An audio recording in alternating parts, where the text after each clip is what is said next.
It's do or die time.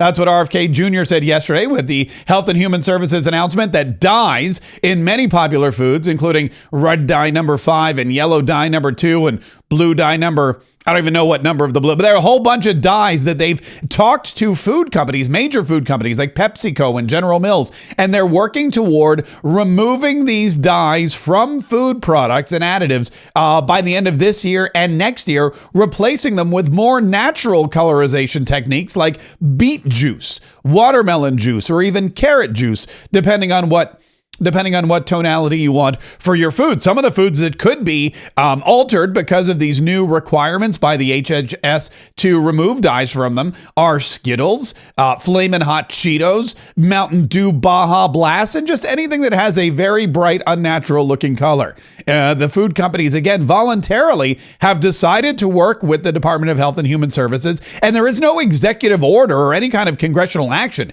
It's basically a pact between Robert F. Kennedy Jr. and the companies that make the foods to remove petroleum-based dyes from their foods in the very near future. When I met with, and I want to commend the food companies for working with us to achieve this agreement or this settlement. And when I went in a few months or about a month ago to meet with a few food companies, I was talking with my staff about these petroleum-based dyes, and I said if they want to add petroleum, if they want to eat petroleum, they ought to add it themselves at home. But they shouldn't be feeding it to the rest of us. And without our knowledge or consent. And unfortunately, we're going to get rid of the dyes, and then one by one, we're going to get rid of every ingredient and additive in food that we can legally address. Yeah, and that means that there will be some serious changes to the health of the United States of America, and that's something, again, that President Donald Trump promised. That's something that RFK Jr. promised. It's something he's been working his entire life toward, and now that he's in charge of the Department of Health and Human Services, he will be doing whatever he can. Now, again, this is just a gentleman's agreement at this point, and nothing that has been set in stone or written into law, and we're not even really sure how there's going to be enforcement of this. But step one was to bring all the food companies together and have them come up with this plan to help make America healthy by getting rid of petroleum-based dyes in many popular foods. RFK Jr. was on Fox News with Jesse Waters explaining further exactly what's going to happen and how it's going to benefit you, and most importantly, your fam. Food dyes actually doing to kids especially? Yeah, well, if you look at the ingredients for Fruit Loops 20 years ago, it was very, very different than it is today. And today we use chemicals in Fruit Loops that are banned in virtually every country in the world. So if you buy Fruit Loops today in Canada, it is made with vegetable dyes. If you buy it here in the United States, it's made with petroleum synthetics. And as I said in that clip, nobody wants to eat petroleum. When we went to meet with the food companies, I said to my staff, if they want to eat petroleum, they should put it in their food themselves at home. They shouldn't be feeding it to Americans who, without their knowledge, without their consent. And today we announced that we're going to get it out of the food. So there are 9 dyes, Jesse. 2 of them we're going to ban immediately, orange bee and red dye 2. We're going to accelerate the removal of red dye 3, so we're going to bring it down to under a year. And the other 6 dyes, within 18 months, we hope to get them out of all the food. And that's just the beginning. I mean, one of the problems is that the science about these additives has been systematically suppressed for 30 years because the industry has been running this agency. And we're getting rid of all of those conflicts. We've gotten rid of most of them. And we're going to do real science. And we're going to do science precisely on the issues that Americans care about. making sure their kids are getting food that isn't poison. All right, so by rooting out the individuals in the Department of Health and Human Services who are tied into the special interests, who are tied into the food industry, you're able to now incorporate actual science and make America healthy again. What an interesting concept! It's like when you doge people and you get the folks out of the industry or out of the department who are working against the United States of America. You're able to accomplish amazing things. That's something similar going on at the Department of Defense, where Pete Hegseth has come under fire by the media, by the left, because of leakers. And Pete Hegseth was also on Fox News explaining how you can't trust leakers. If somebody's fired for being a leaker and then they go to the media and leak some more, well, I mean, that's just to be expected, not trusted. When you dismiss people who you believe are leaking classified information, and again, the investigation is ongoing and that will take time, and when the evidence produced, it will go to DOJ, why would it surprise anybody, Brian, if those very same people keep leaking to the very same reporters whatever information they think they can have to try to sabotage the agenda of the president or the secretary? So once a leaker, always a leaker. Often a leaker. And so we looked for leakers because we take it very seriously. And we will do the investigation. Right. And if those people are exonerated, fantastic. We don't think, based on what we understand, that it's going to be a good day for a number of those individuals because of what was found in the investigation. So if they want to keep leaking and pushing and peddling things that try to sabotage the president's agenda, that's unfortunate. But that's how leaking works in this town. We're focused on recruiting, on rooting out DEI, on securing our southwest border, on the president's agenda, and it's going very well at the Pentagon, and I'm proud of it. And he's going to get rid of anyone who's not on board with the mission and anyone who tries to sabotage the mission, because, again, President Donald Trump is the one that is in charge. President Donald Trump is the one who is calling the shots. President Donald Trump is the one who is going to be making sure that his agenda is passed, and his agenda requires the leakers to be, removed from their positions. Something else that's very exciting is that there's a movement in the Department of Education to root out DEI from all of the schools and all of the school systems. And that deadline is coming up here in just a minute. Fox News interviewed Linda McMahon, who is the education secretary still, because we still do technically have a Department of Education. And they asked her, what about these deadlines? What's going to happen if these schools, if the deadline approaches and passes and some schools haven't signed on? Here's what she told them. We're 2 days out from the deadline for states to certify that their school districts are in compliance with the anti-DEI guidelines or risk losing federal funding. And that's a deadline that's already been extended. It seems several states, Madam Secretary, are poised to defy this order. What say you?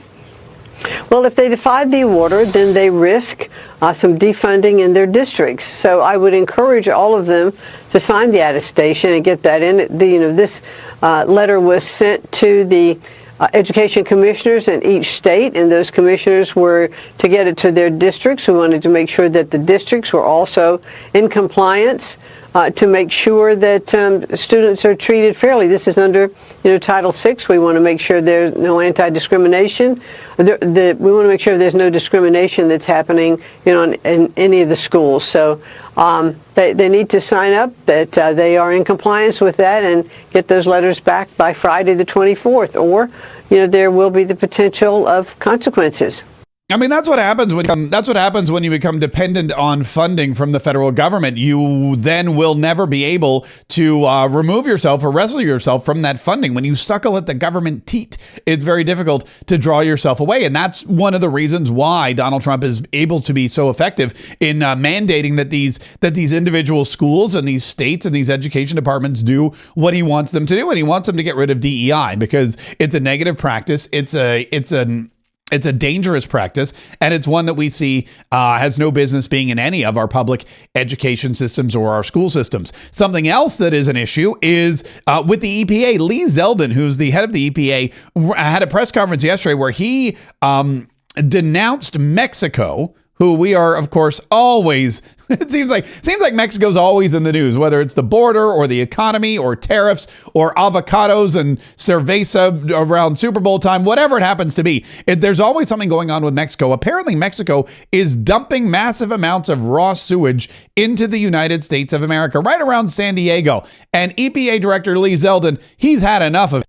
An environmental secretary, and what was really interesting feedback from her, there's a new Mexican president, and there was a conveyance that this Mexican president wants to work closely with President Trump, wants to finally resolve this issue, and then when you balance that with very limited patience, you would say, okay, great, but we have to get this done right now. What's the timetable to get it done as fast as humanly possible? For those around the country who aren't familiar with this issue, you have a public health issue. It's with smell, degradation of the Tijuana River Valley, beach closures, and more. Decades of raw sewage coming across, which has been continuing. And the people, as you all know, Laura, of your friends who live there, they're done with it. They want it ended. For Mexico, they need to obligate the remaining $88 million of their agreement for funding on Mexico's side projects. They need to finish construction to divert what is 10 million gallons per day from the Tijuana River Valley to the Tijuana Dam. They just completed the San Antonio de los Buenos water treatment plant, and that list goes on. We need the full list over the top where this is done with and in the past for good. All right, so there we go. President Trump working with Lee Zeldin to put Mexico in their place and have them stop contaminating the United States of America, specifically California, because let's face it, California is dirty enough as it is.